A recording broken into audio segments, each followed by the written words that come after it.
Hi, and welcome to our podcast, The Musician and the Counsellor. You're listening to Jess and Erin. We love empowering women to express and connect with their natural creative identities in all its forms. Whether it's low self-esteem, everyday stresses, or unhealthy relationships, we're here to talk through some of these barriers to help women succeed in all they strive for. We are so excited to talk all things confidence, mental health, and creativity as we share this journey with you. Whether you want to dance, sing, or be your true, authentic self, we're going to get you there. So let's get started.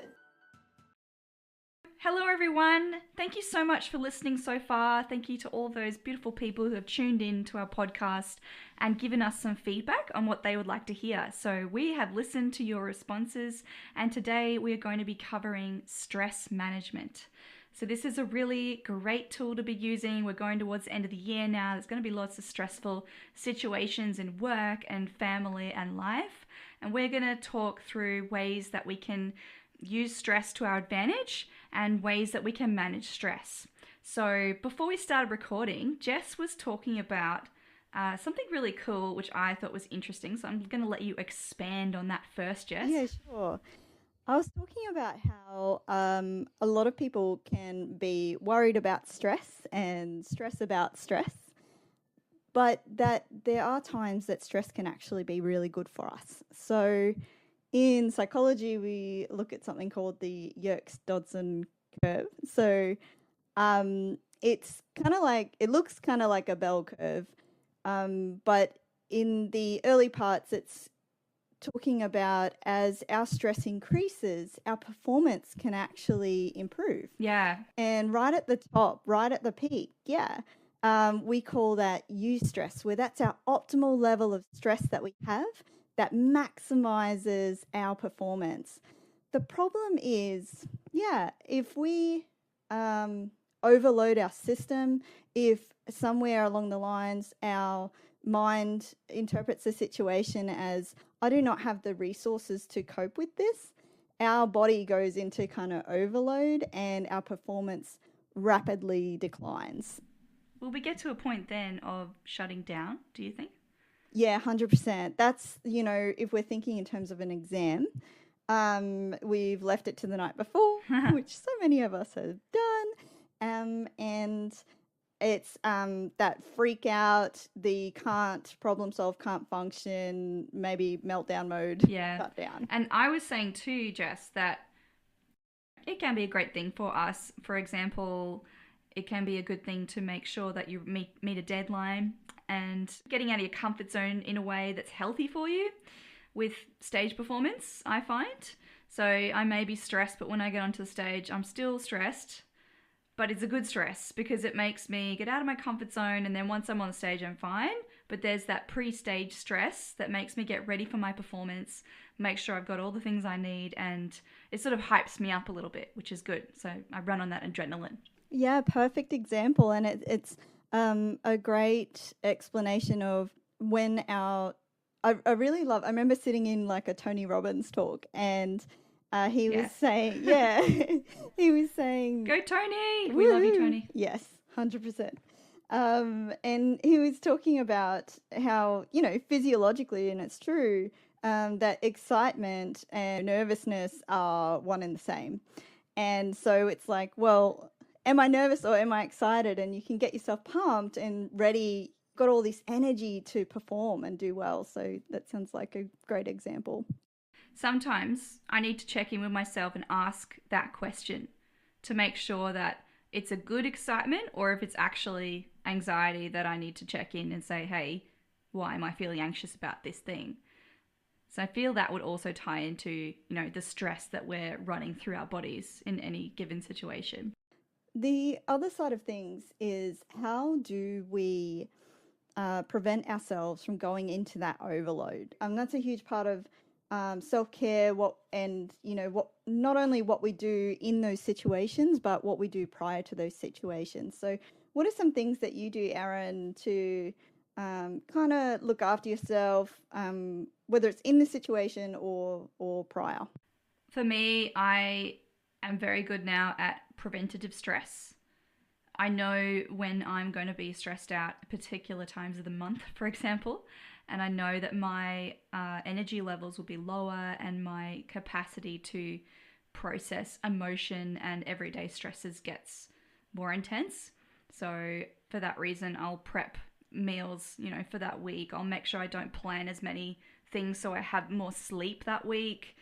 Making sure that just the general everyday stuff is taken care of so that I can do those extra things if I have a really busy week of gigs or workshops or launches, or work with my business. So part of that is actually just making sure I have 8 hours sleep, making sure I have a boundary on my social engagements and have a boundary on my time. So I'm very specific with my schedule and my work hours and then what I will do for social, but not perfect. Sometimes it does get pretty heavy on, but I know there'll be a quiet period after that. So it's sort of knowing that there's light at the end of the tunnel. Yeah, beautiful. There's so many things in that you described that I'll just kind of draw out to highlight. And, one is being very self-aware, being really mindful of where you're at. And you mentioned about the time of the month. Yeah, so that self-awareness and where you're at and recognizing that, your 100% at different times is going to look very different. Doing your best is going to look very different. Exactly. So you might have to put some extra things in place to take extra care.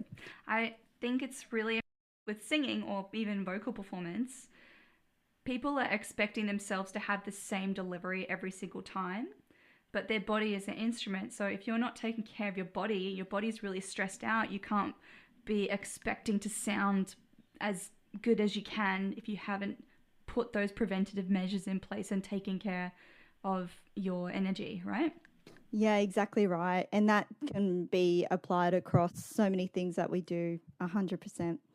And the other thing that you mentioned was that the organization side of things, that forward thinking, that can be really hard work for a lot of us, particularly if we have like ADHD or something like that. Oh, yes. But that's where it's particularly important. But in the army, we had the 5 P's, I believe, and it was prior preparation prevents piss poor performance.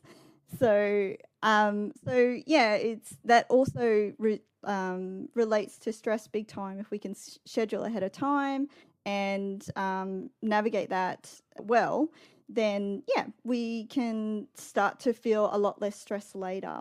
So yeah, learning how long things take and scheduling that in is a big one. Well, it's that old saying, fail to plan, plan to fail. I'm such a list person. I love lists.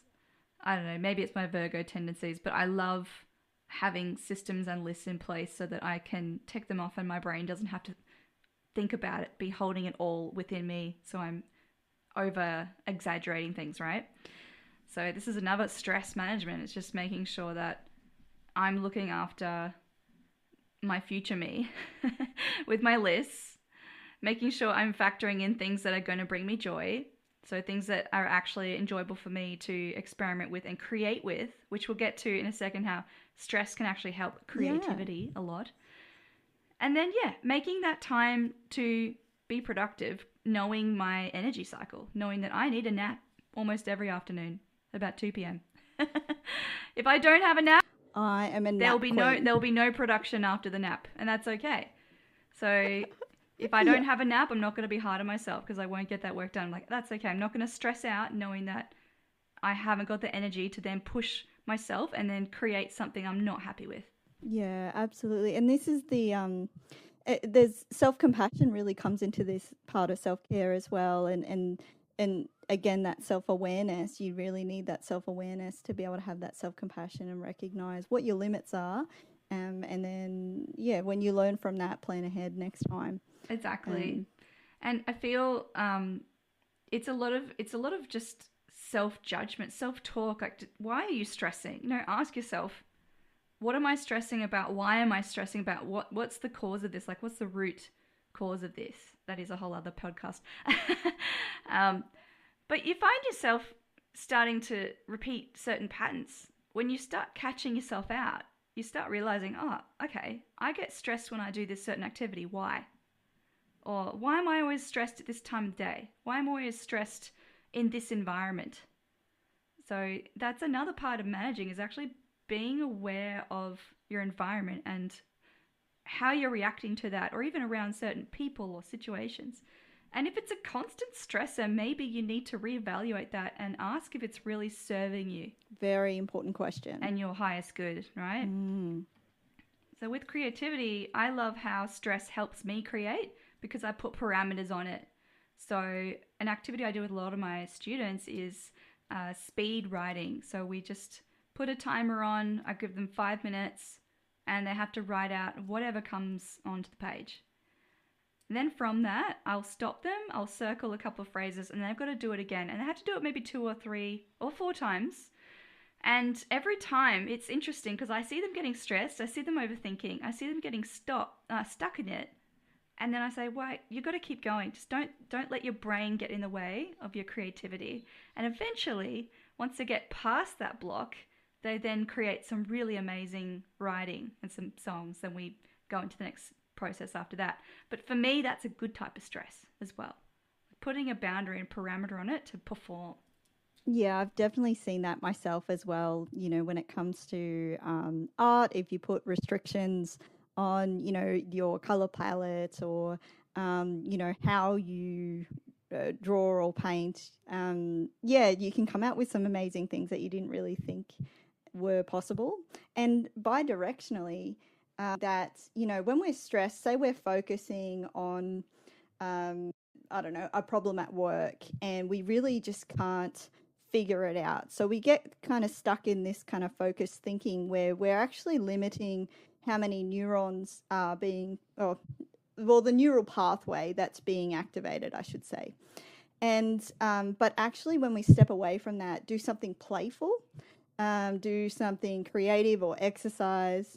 There's so many different things. We actually can tap into a more diffuse way of thinking where far more neural networks are activated and we can actually be better problem solvers. So that's creativity can be part of our self-care in that way also. Yeah, it's creative thinking, really. It's connecting to other areas of your brain that you wouldn't usually use, which is part of our childlike play state, right? And that's where the fun is. That's where the inspiration comes. That's where the joy comes.